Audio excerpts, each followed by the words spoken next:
জিম্মি 4 ইসরায়েলি নারী সেনা মুক্তির বিপরীতে কারামুক্ত হলো আরও 200 বন্দী ফিলিস্তিনি। যুদ্ধবিরতি চুক্তির অংশ হিসেবে দ্বিতীয় দফায় জিম্মি নারী সেনাদের মুক্তি দেয় ফিলিস্তিনের স্বাধীনতাকামী সংগঠন হামাস। আর ইসরায়েলের ওফার কারাগার থেকে ফিলিস্তিনি বন্দীদের মুক্তি দেয় ইসরায়েল। ইমতিয়াজ আহমেদের রিপোর্ট।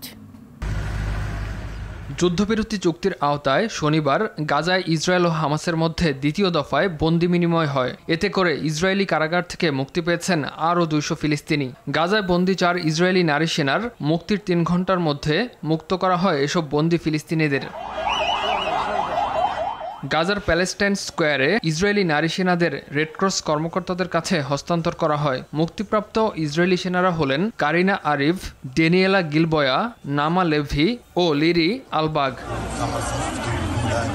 200 ফিলিস্তিনি বন্দীদের মধ্যে 121 জন আজীবন কারাদণ্ডপ্রাপ্ত, বাকি 79 জনও দীর্ঘমেয়াদে সাজা ভোগ করে আসছিলেন।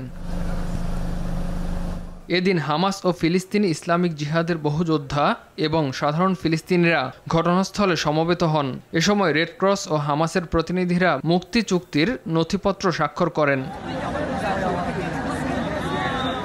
এদিকে মুক্তিপ্রাপ্ত ফিলিস্তিনি বন্দীদের অনেকেই পশ্চিম তীরের পথে রওনা দিয়েছেন।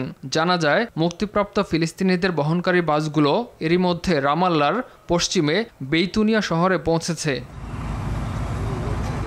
যুদ্ধবিরতি চুক্তি অনুযায়ী 6 সপ্তাহে মোট 33 ইসরায়েলি জিম্মিকে মুক্তি দেবে হামাস। এর মধ্যে গাজা থেকে ইসরায়েলি সেনাদের আংশিক প্রত্যাহার করা হবে এবং গাজায় মানবিক সাহায্য ঢুকবে।